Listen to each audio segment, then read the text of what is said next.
Okay, so I'm doing something different. It's a Sunday morning live.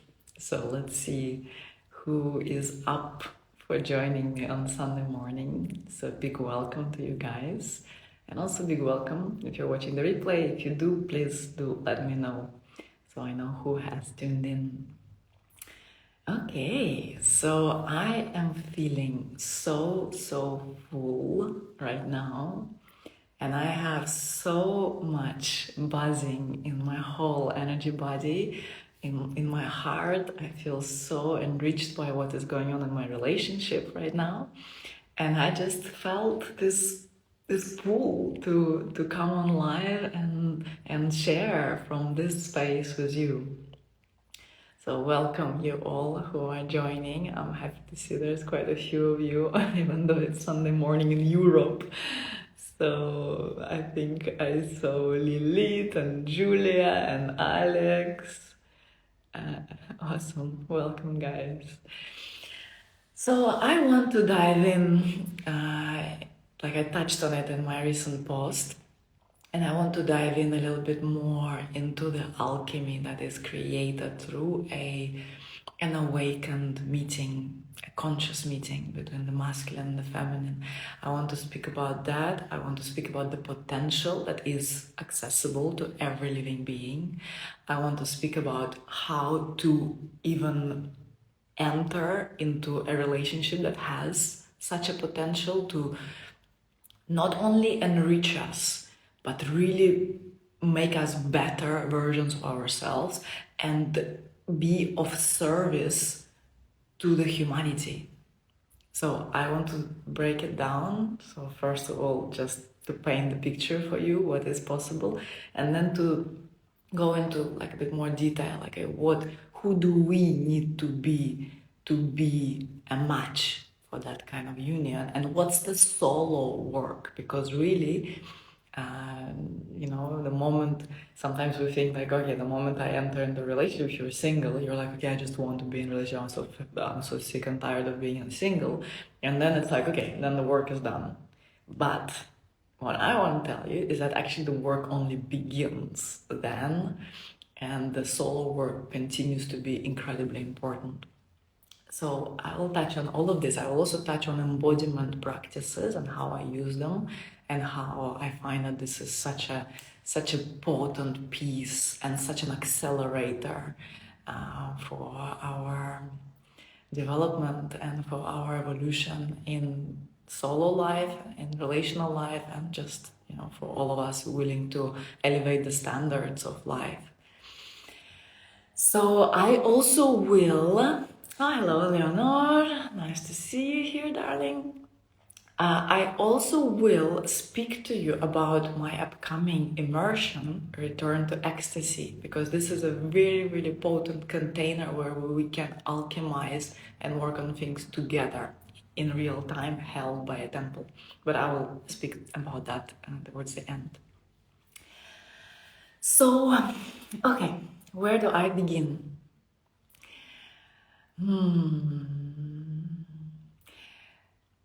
So what I am experiencing right now in my relationship, let's start with that, because it is really, really, really special. It is something that I could not have anticipated, really, although I wanted that, but the way it came did not come through what I thought will make it happen.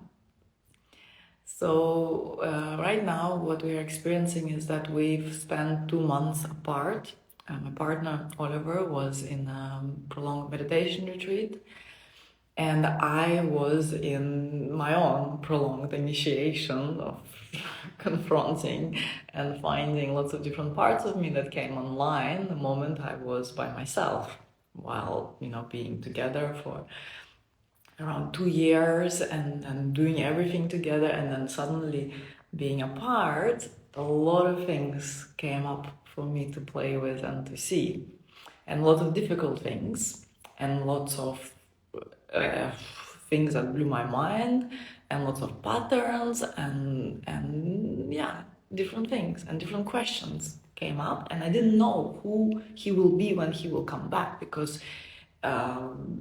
this was not just a separation when we're not just like in two separate places, but he was immersed in really profound masculine practice. And I will explain a bit more about that, like specifically what do I mean by masculine practice and by feminine practice. So he was immersed in full-on masculine practice, and he was basically merging with nothingness this entire time. And then all the things that come when you do that, because when you really practice, it's not like you don't just space out into some pretty realms, but when you connect with the void, with the emptiness, with stillness, actually all the things that are in the way between us and stillness, they come up. So it's a really transformational work to do the masculine practice. And so when we came together, when we were coming together, I was sharing actively in stories, and some of you have been really a close part of this journey. I've been sharing that I was a bit insecure. I was like, wow, I didn't know what was going to happen. Because before he left, we were also in a space of like not knowing what's going to happen. We knew that something in our relationship outlived itself and we needed to change something. And we knew that we had this phase of being apart coming up, and we didn't know how it was going to unfold. So there were lots of question marks and lots of unknown. And then as he was coming back, I stayed in that unknown. I didn't know the man who was going to come back. And as he came back, wow, like it's been like what we are experiencing right now. It's a completely next level of relationship. It's a completely next level of depth, next level of love, next level of attraction, next level of what is possible in a relationship. Because a relationship, it's not there are different stages in every relationship. And sometimes a relationship becomes about just filling yourself up and finding a way to get your needs met. Yeah, that's a valid like stage of relationship. Then at some point, the relationship becomes about being like equal partners to each other, finding ways to like receive what you need from your partner and give what your partner needs and make sure that it's balanced and so on. It's a stage. Yeah. But then there's also a stage where all we want to do is be expressed, and all we want to do is just fill up that space that is beyond the sum of our parts, which is beyond just him and I. And that is the third, what I call a third that is created in a meeting. When two people meet really powerfully, then there is this alchemy that takes place. And when we meet in a space of not compromising any little part of us and not needing our partner to be any different than what they are, then something clicks and it becomes bigger than the two. Like birth is given to the third, the union. And this union is an intelligence.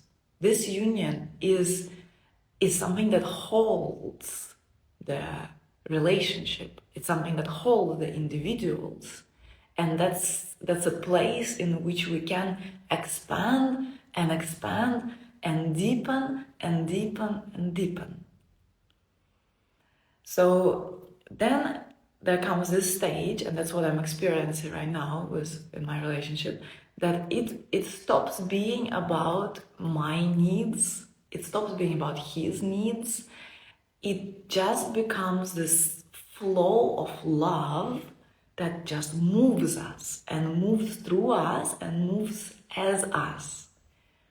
And it becomes just this magnificent dance where there is no resistance, because I don't need him to be any certain way. Like, I really don't. Like, I don't need him to to provide direction. I don't need him to tell me what to do. I don't need him to know better. I don't need him to be different. I don't need him to look different. I don't need him anything. And the same I experience from him, that he really doesn't need it. So there's a complete acceptance of just who this person is. And at the same time, such anchoring inside, because that acceptance can only come from this anchoring inside. It only comes from actual balance that's inside, a certain balance of the masculine and feminine energy that's inside. Because then that's the only time when you don't need your partner to be different. And then, what do we do from here? Because sometimes people say, well, if I'm so balanced inside, why do I even need the partner? But the thing is, yes, you don't need, but you may desire, and you may long for that. And in that longing, actually something magical happens, because you leave that longing together, and all you can do is just melt and melt and melt and become a conduit of love. And this relationship is something like, we need to be ready for a relationship like this, you know? It may sound like so beautiful, but at the same time, there's no mistake that this relationship happens only when it happens. That we have to build a certain resilience for that. Like, I remember when Oliver and I just got together, especially when he moved in with me, when we started living together. It was like in the midst of pandemic, in the beginning of it. And for us to be together, to spend time together, we actually needed to live together. So that was just, that's how we started living together. And I remember that overflowing joy when I went to pick him up from the airport. I remember just this moment, like, and we were not sure if we could fly because the flight kept getting cancelled and so on. And then we talked, and he was like, look, I can either come in 2 weeks or tomorrow. I was like, oh, well, the choice is obvious, isn't it? And yes, he came the following day. And this joy, like, I remember driving to the airport to pick him up, and I was like, oh my God, we didn't see each other for a couple of months at that time, and now he's gonna be with me, he's gonna embrace me, we're gonna be in each other's arms. It's so wonderful, it's so good. It's like, wow, my whole body is just like yearning for that. I'm so willing to open and to soften and to just be with him, with this man. I so want to choose him. I'm so overflowing with joy that he has chosen me. Like, it's like so good.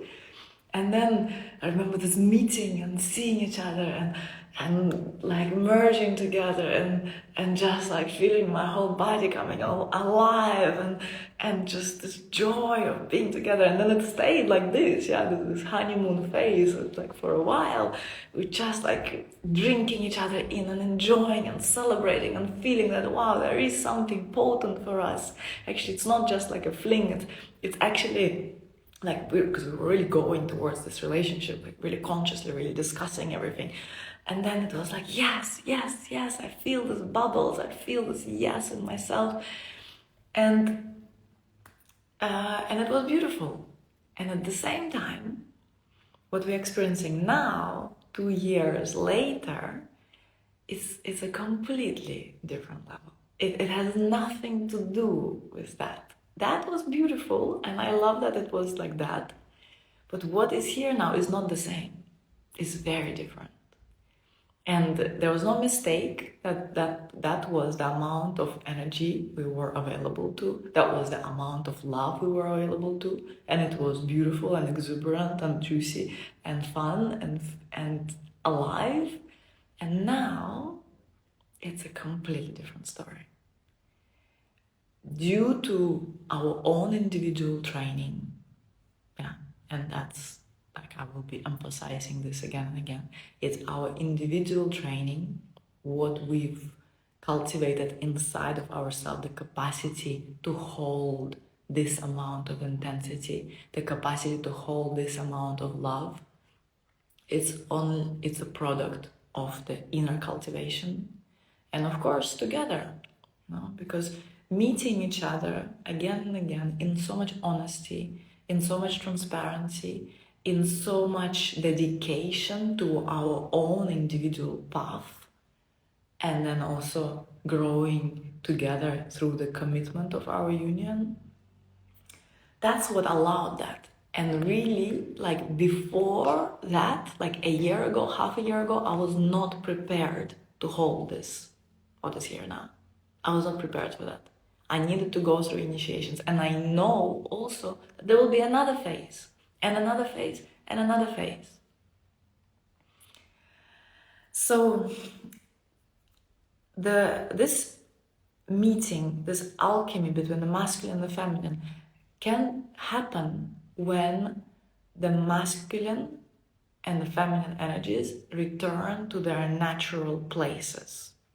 Because typically we get very confused with our masculine and feminine energy, and there's a lot of unconscious behaviors based on habits, based on what we've seen our parents do, based on what we see in society, based on what we believe in. There's a lot of habits that we act on every single day, and we don't recognize those habits. And those habits, they all have to do with the misaligned access to the masculine and feminine energy inside of us. And misaligned timing of when we show up in the masculine and in the feminine energy in our lives. This creates so much internal confusion, so much turmoil, that we actually become inaccessible to the love that we want to invite in our lives. So many people say, well, I'm doing all the work, I am really like calling in my partner, or I'm already in a relationship, but somehow it's just not, like, it's not fulfilling, it's not flowing, it's not enriching, it's not that kind of love that you're talking about, that you just want to, all you want to do is just expand and expand and expand, and then ultimately it just becomes not even about the two of you, it just becomes this outpouring of love that just, blesses every street you walk on and every person that comes your way, and the whole humanity. Like, for most people it's like, no, I'm not there. Like, I'm just struggling. I'm just trying to figure out the way to make it work, to call in such a relationship, start such a relationship, to make sure that's the correct partner for me. All of this is a product of confusion, inner energetic confusion. There is a misalignment, there is a mismatch, there is a misuse of how we really show up in our energy. And the most natural way, no, wait a second. Before that, I want to emphasize that as long as there is misunderstanding, and as long as there are wars because of this misunderstanding between the genders, there will be wars on the planet. These wars, they start within us, they are reflected in our relationships, and they just keep rippling on the planet. And really it's about the masculine and the feminine. These two fundamental principles, they are within each of us. They are in our relationships. And when we are not in alignment with them, when we don't understand them, when we don't respect them, when we don't love them, when we don't cultivate them in the natural ways, this confusion expands and ripples and just infiltrates our whole reality. So that's why it's not only about our personal fulfillment. The relationship, the awakened relationship, this awakened meeting is not only about our personal fulfillment, although it is personally fulfilling. It's enriching, it's uplifting, it's enlivening, it's amazing. But it doesn't end here. It really goes on, and it really infiltrates the field, and it impacts the peace or the lack of peace on the planet.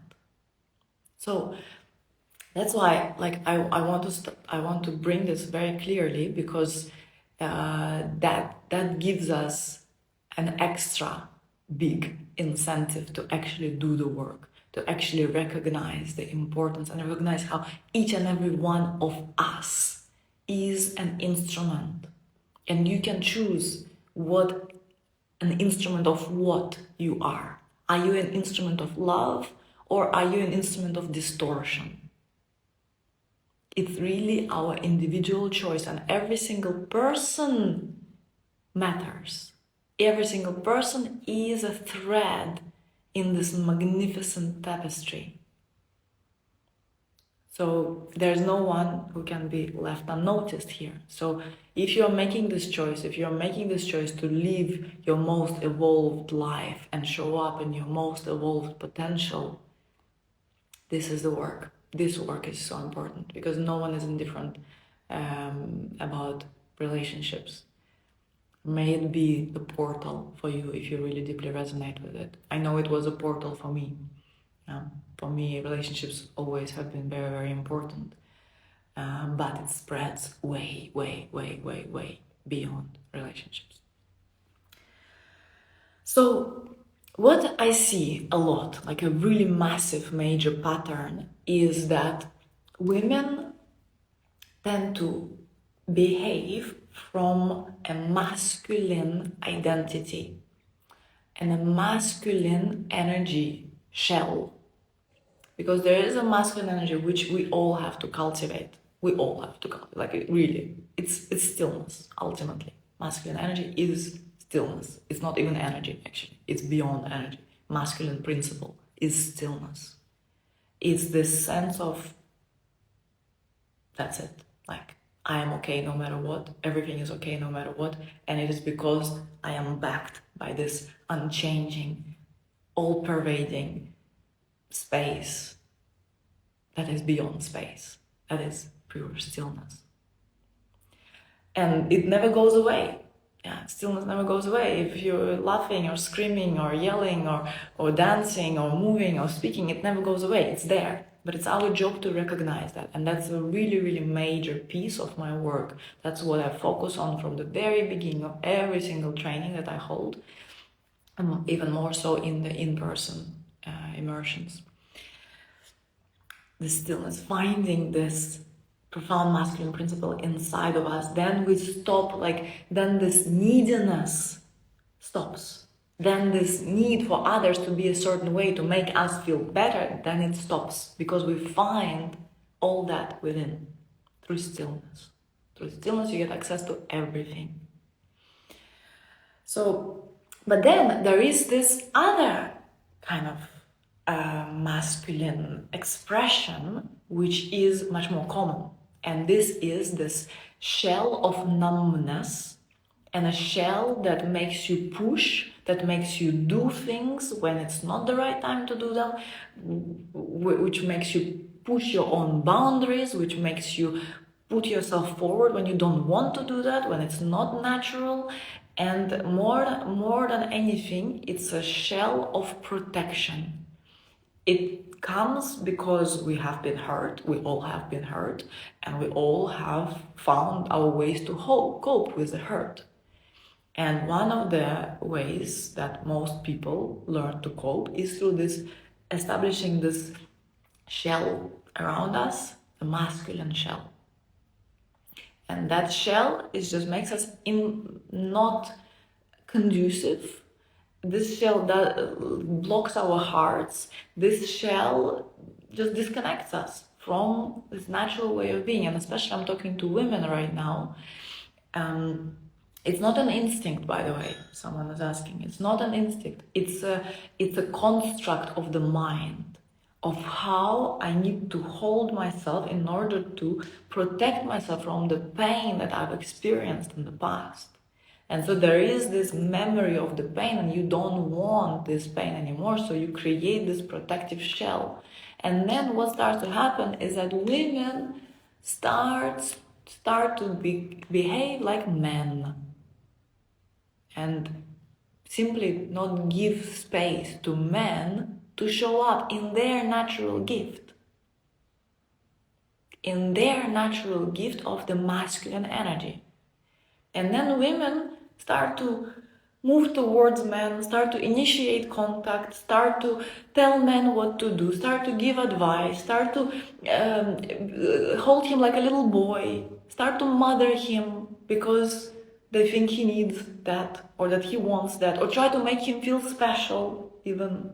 Yeah, it's like a pick-up artistry trick. You make a person feel special. So then the woman is like, okay, what can I do? How can I be? What kind of woman I should be? What should I show him? How should I? And there is a disconnect immediately. A disconnect from that which makes women women, which is our heart. And that's a really, really powerful pattern that I see in so many of my students. So it's been 10 years now of my teaching career, of my leadership. Next month I'm celebrating that. And this is what I see. This is such a common pattern. Almost all women do that. We put on this protective shell around us, and then we contract our natural gift, our feeling capacity, our receiving capacity, our opening capacity, our radiance capacity. And then we start to behave like men. And then we manipulate all the time in order to say then, where are the conscious men? There are no good men out there. All the good men are taken. Does it remind you of somebody? Maybe you know somebody who says things like that? Let me know there. So this is the truth. Yeah. So many women are invested so profoundly in incredible manipulation that actually doesn't allow men to show up in their full power. And then we have something to complain about. Great job. What can I say? Great work.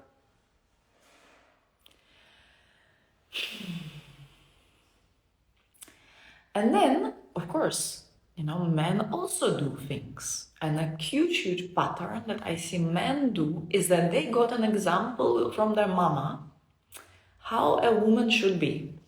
Yeah? And the mother, maybe she was there, maybe she was not there, but there was a certain understanding of how a woman should be, because the mother is your first goddess. She is there showing up in front of you, she is holding you, she's breastfeeding you, like it's full on, she's full on goddess, that's the feminine, that's what we absorb as the idea that's the feminine archetype, really, that's what it is, that's how it should look like, that's how a woman should behave. But, before but is that then men expect that from their partners. Because they're like, my mother, she was like this, and actually the mother. And even maybe he will never ever say that, but internally there will be like a sense of, I'm expecting her to take care of me. I need her to tell me I'm a good boy, I'm a good man, to give me this validation. I need that from her because that's what a woman does. But, here comes the but. Here comes the but. Here comes the but. But, okay, people, I want you to take a breath with this. This is big. So please, make yourself really here with me. Take a breath. I will tell you something about the mother energy, which may surprise you. We think that mother energy is a very feminine energy. Holding, taking care of, validating, providing. This is not feminine energy. Mother energy is not feminine energy. It is a masculine energy. Even though it is given by a woman, but mostly mother energy is a masculine energy. This whole providing, taking care of, making sure everything goes correctly, this is all masculine energy. There is a feminine energy in the mother archetype, also the nurturing. The nurturing, the sensitivity, the receptivity, but the giving, the holding space, the giving space for your growth, for your evolution, the giving direction, the giving validation, all of that is masculine. So, beloveds, do you see what we do here? When men expect women to give them what their mothers gave or didn't give, you're placing your women into masculine energy, and you're placing yourself in the feminine energy. And then we are going around the world saying we want men who lead, we want strong men who take the lead, who dare to speak up, the men who lead with love, who penetrate the world with love. We want these men, right? Please give me some noise here. Yes or no? That's what we want, right? We want men who lead. We want powerful men. We want anchored men. We want men who are rooted in themselves, in their bodies, connected to the earth, moving from love, penetrating with love, with sensitivity, and yet with confidence and power. Yes. Boom. Look at this, man. That's what we want. And men, tell me this, also women, tell me this. Don't we want feminine radiance? Don't we want feminine softness, feminine warmth, feminine magnetism, feminine way of just, being so alluring because you are at ease in your own body, you are at ease in a nurtured, alive space in yourself, and then you cannot help but you just radiate beauty, you radiate nourishment, you radiate fullness out on the planet. And they cannot lead, Ellen, if we are leading. Leading in a sense of like this directing energy, when we are directing them, of course. We are in the masculine channel, we think we know better, we are here in the mind. There's no space for the man to show up and that like power, I am here. Because she is so fast. Because women tend to be so fast. It's like, he's opening the door and she already knows how to put in the suitcase and how to create this kind of, yes, this way. No, what are you doing? Come on, open the door, do this, move your car there, put the suitcase here. This is what women do all the time.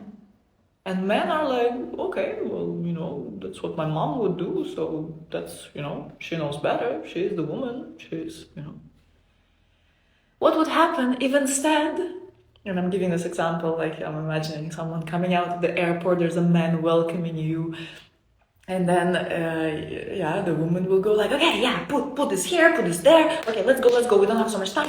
They are waiting for us. Come on. Let's do it. No, actually not this way. Put it over there first the small one, then the big one, then there's space for something else, and I can put my cat on top. And he's like, okay, boom, boom, boom, boom. Like this? Yes, like this. Okay, very good. Okay, let's go. Who has fun doing that? No one. No one has fun because we are stealing from each other our natural gift.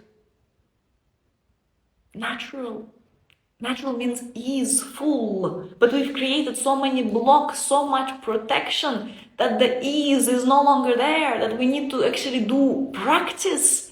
We need to do work in order to connect with that which is natural. Imagine instead, she is coming out of the airport.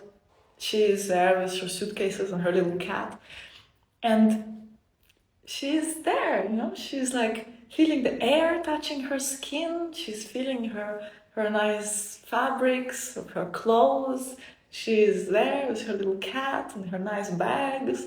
And she's here in this new location, and finally she came there. And he's there welcoming her. And he can be whoever. He can be a taxi driver, like whoever it is. The father of your friend, or your father, or your son, or your partner, whoever.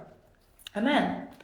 And then she comes and she's like, oh, hi, this is me. And he's like, oh, okay, you have bags. And she's like, yeah, I have bags. And that's it. And she does nothing. And she lets him figure out what to do with the freaking bags. And with a little cat also.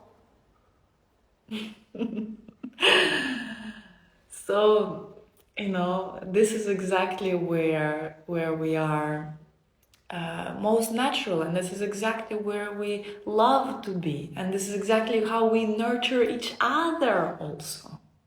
But when we steal that from each other, then we create distortion. And first of all, the distortion is inside of us, then the distortion is in our relationships, and we don't hold the point, we don't hold the pillar for the love to land here for us. Because love lands into naturalness. Because love is a natural background of all of existence.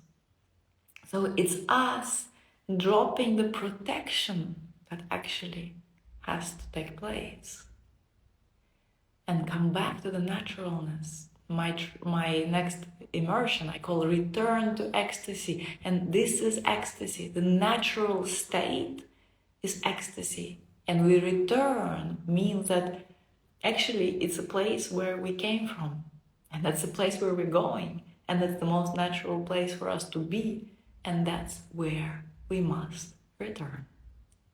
Through ease, through regulated nervous system, through comfort in being in this body, we return to ecstasy, to this place of radiant aliveness, to this place of remembering that we are held by life every step along the way. Where do these terms for sort of energies, feminine, masculine, come from? Why do we need to take these separations, and how they're really connected to gender? Well, they are just terms. Yeah, it's just a model. So you can use it if it helps you. If not, you don't need to use it. You can replace them as active and receptive force, for example. You can also use them as alpha and omega. I know some authors use that. As a dynamic and active force, and as a receptive force. I like the masculine and feminine because I literally like to connect with them as a masculine part of me and a feminine part of me. I find it very useful. It doesn't have to be. It's just a model. It's not an absolute truth. There's no absolute truth in that. There's no absolute truth in any model. But it's a useful model. And also, hormonally, we have a certain predisposition. And I know some people don't want to identify with any gender, and that's absolutely fine. Most of the people I work with like that and prefer to identify with a certain gender. But also there are people in my community who don't, and that's absolutely fine. But what I have to tell you is that we have a hormonal predisposition, the way we are birthed into existence in a certain gender. There is a hormonal set of chemicals that are being produced in our brain that make us a man and a woman. And then you can go against nature. There's absolutely nothing wrong with that, actually. And how we are birthed into the human form is that. So, you know, it's like there's absolutely nothing wrong or right about that. And that's what I'm talking to. And if we choose to be in the feminine energy, then we have the feminine gifts to cultivate. And they are most natural for us. They are most easeful for us. They are most at home for us. And when we drop into them, really, when we surrender into that, we just feel the happiest. That's what I see in myself, and that's what I see in the 10 years of my teaching career and working specifically with the masculine and feminine energy. And same as it for men. Yeah, when men really anchor in their masculine energy, and like, yeah, when they do that, it just feels at home, feels like home, and we become more accessible to ecstasy, and we in this naturalness, not through push, not through trying to be someone else, trying to generate something inside of us, trying to become somebody. And no, it's actually much more simple. Much more simple, but it takes so much work. To be my feminine, I need to fully trust my masculine energy, because if I don't, I won't be able to trust the man. I will keep being in my masculine, not giving him any chance. Exactly. Yes. That's the solo work. And that's the solo work that I also want to address right now. That this solo work is actually about coming to this place of I am enough. Yeah, I am enough and I am worthy, and I have always been, and there's nothing I can do to make myself more worthy, or there's nothing I can do to change that. Because I have always been worthy, no matter what happened to me, no matter what kind of wounds I've been through, no matter what kind of difficulties I've had to face in my life, I am worthy, no matter what. And then, yeah, that's the first thing that just has to happen. And continuously remind yourself about that through the solo practice, through the way you meet life, the way you practice with life. That's the thing. And to come to this total worthiness, that's also where the masculine and the feminine inside have to marry. This is where they have to come together, and this is where we have to remember that I don't need anything from the external man, because everything I need is provided to me by my internal man.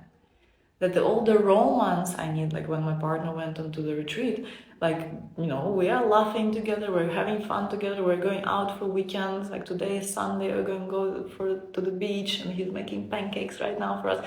It's like, there's a lot of things that he is providing for me, which I absolutely delight in. And when he left, I was like, okay, so now I have to do all this for myself.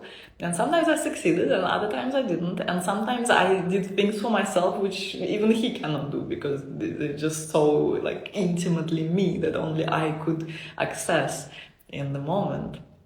So yes, the arrival to that recognition that it's all inside, that the masculine qualities are all inside of me, and for a man also that all the feminine qualities, all the nurturing, all the mothering that he wants to receive on some level, on the level of his inner child, all that is also inside of him. And the woman in his life is not for that. She may give that and she may not, and that's okay, equally. Yeah? And when she does, wow, wonderful.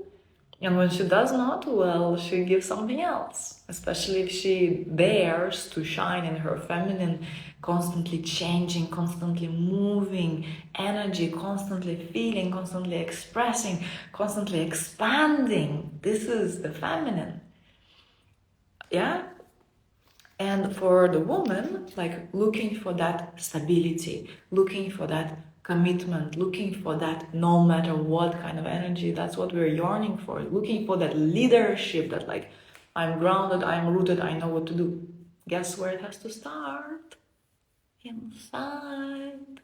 And here's also a really important piece, beloved people, is that there's no mistake in who you attract in your life.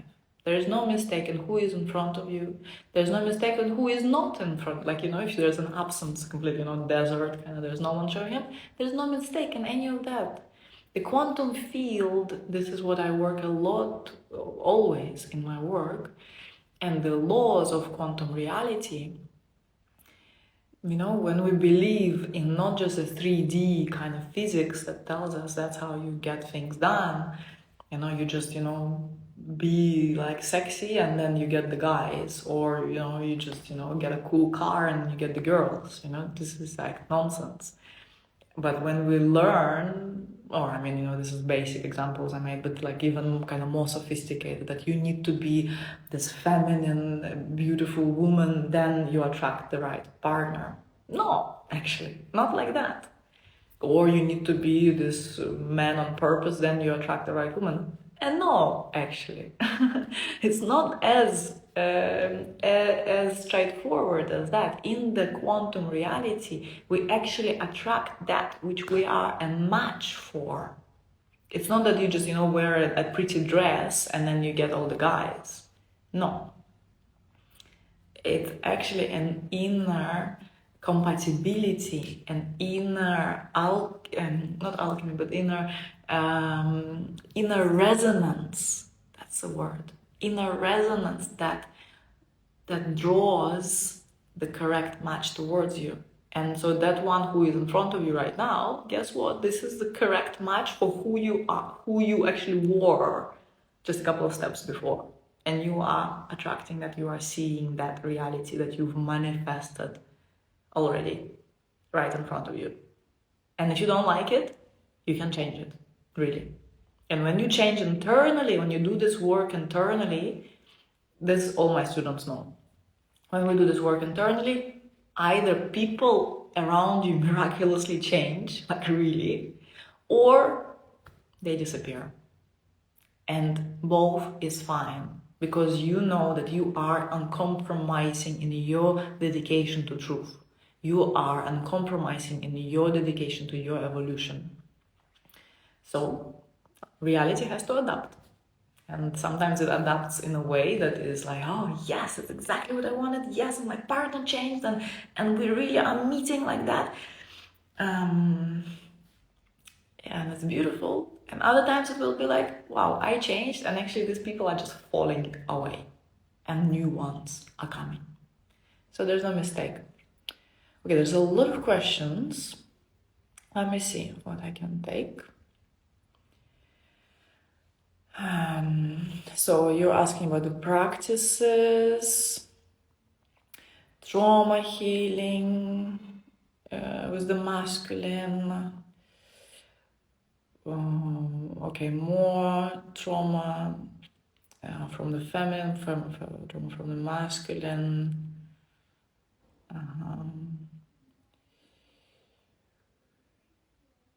Okay, so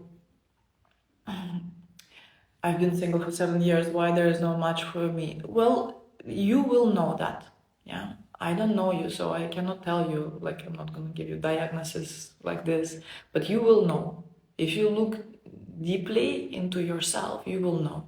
Yeah, there possibly is something in you that is saying no to masculine. That says, no, I don't want masculine. And you're pushing that away, and you're just not receptive to that. Because to receive a man, there needs to be a receptivity, there needs to be a willingness to welcome him. And at the same time, this willingness, this receptivity only can happen when your own inner masculine is strong. Because if you're just like in this receptive, like, oh my God, someone take me, well, you will like, yeah, it's not the vibe. It's not the vibe, because if you lose yourself and you just want to be taken over, you're looking for a daddy. Yeah. Like, oh, I don't know what to do, just take me, I want to receive you.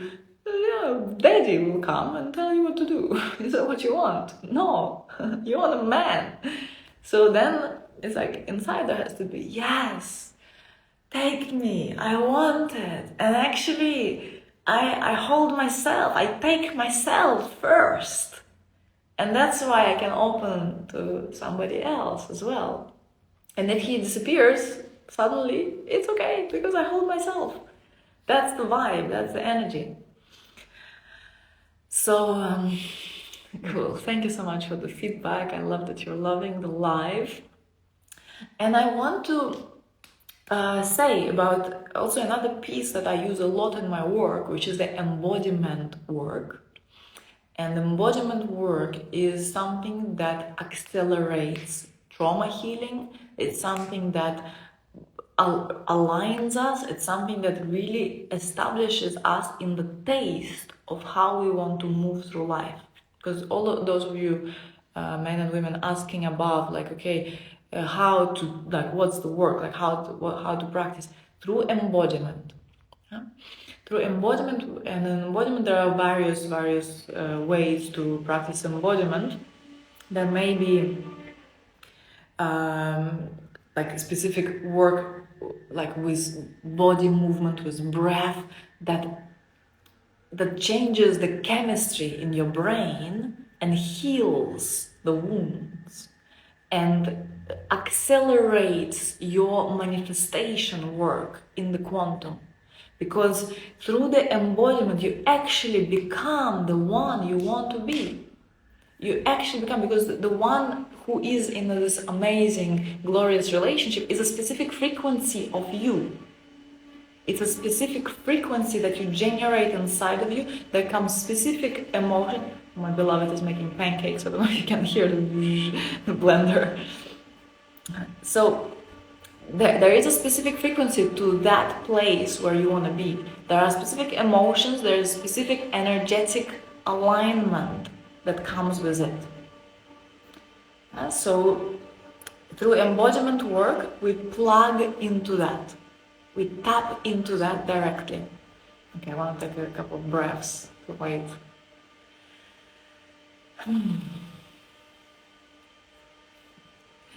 Welcome to chat with me in the meantime. On the make until it. Oh yes. Okay, that's good. Does embodiment work also for me? Of course, yes, it's for absolutely everyone. And yes, thank you for asking me about my training in Portugal, because yes, this is exactly where. Thank you, Sarah. Sarah was just with me, by the way, in the training here in Portugal. So. Yeah, I'm excited about the pancakes. Yeah, so with the embodiment work, that's where we. Oh no, again. With the embodiment work, this is where we really accelerate things and heal things. And sometimes people go through years and years of therapy, and then they come to the work with me, and the things just click so fast, because I take people into their bodies. And I invite you to feel, and I invite you to embody your highest potential that's accessible to you now. And, beloveds, I want to talk about return to ecstasy. Yes, pancakes. Pancake man. He makes amazing pancakes. So I want to talk to you about return to ecstasy. This is the immersion that's coming next, and that's the only one I have scheduled for this year. I don't know what's happening later in the year. I have no idea. I have some plans towards the end of the year, but it's going to be a completely different story, and it's not going to be in Europe, if it will even be. Yeah, there she goes, Sarah. Transformation hyperspeed during the trainings. During her training, my trainings, and after. I'm so happy to hear that. I'd love to know what is actually happening to you. Maybe you message us on Telegram.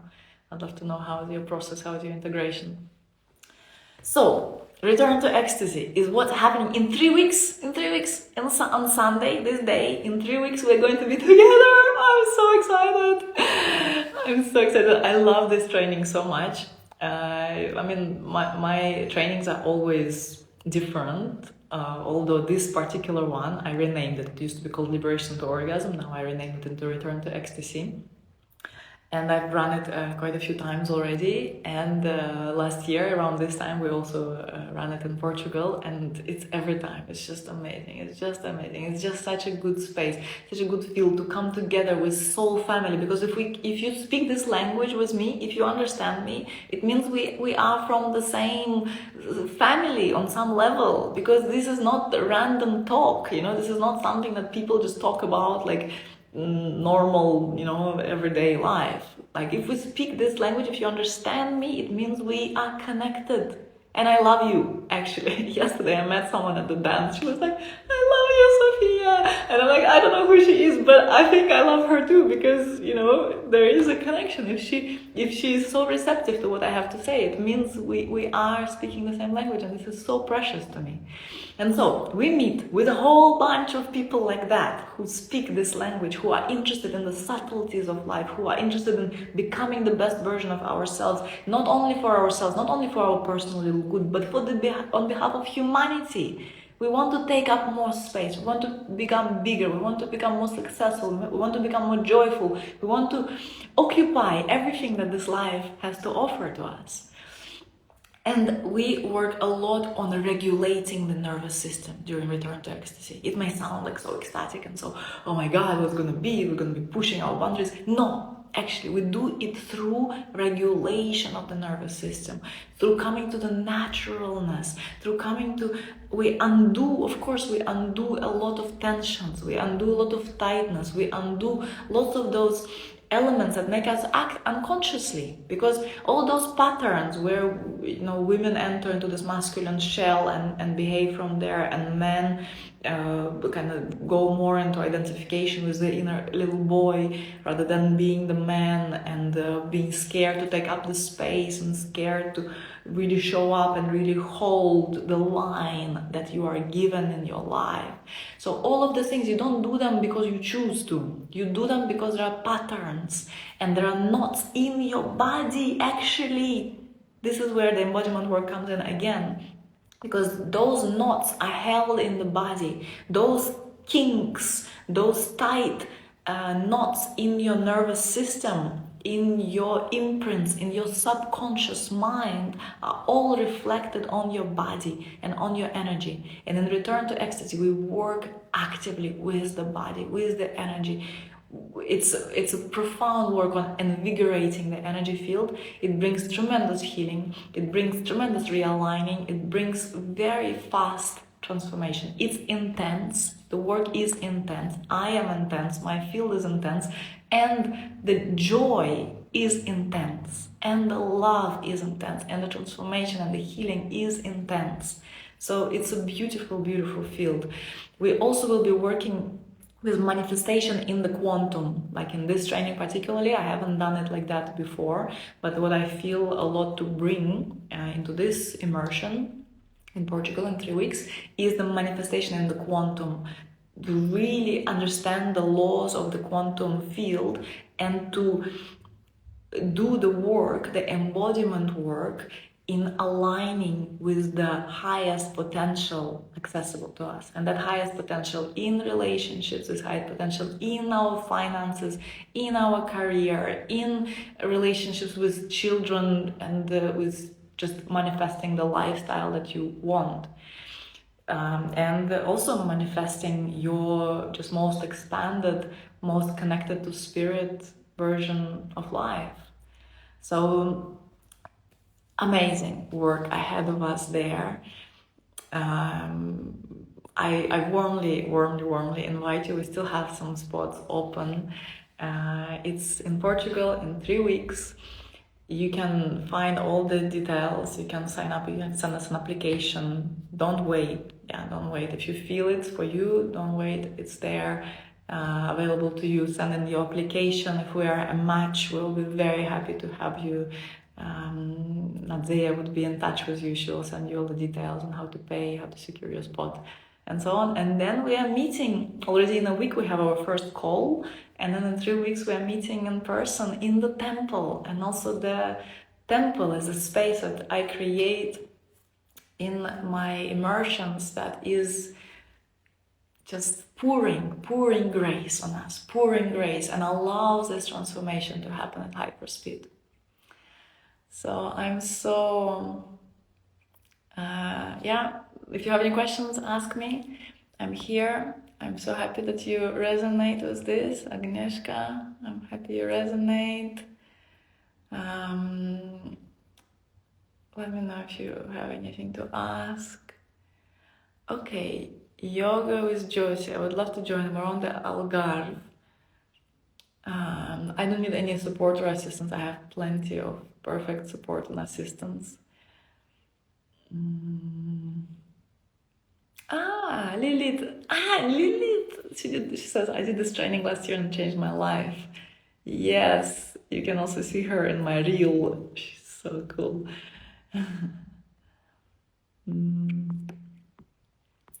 Okay, so I cannot join Sofia. I cannot join the 17th. Would it make sense to come anyway?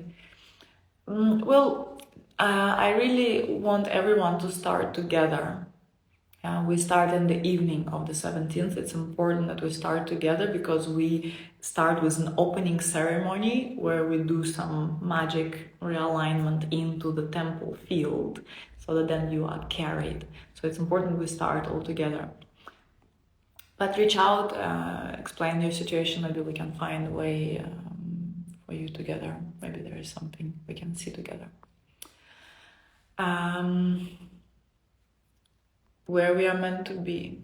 I love the title, Return to Ecstasy. Oh, thank you. Yes. Where we are meant to be. Yes. Our natural place. Okay, beautiful beings. So thank you so much for being with me here. And I'll see you on the internet. Or maybe some of you I'll get to hug in person in the temple in Portugal. Ciao, ciao. Oh, can we find all the infos on your website? Yes, if you go into my bio, you will click there and you will see Return to Ecstasy, and there is all the info, and there you can apply. Okay. Yes, time for pancakes and for my fun Sunday with my beloved. I wish you a beautiful Sunday also. Thank you for being here.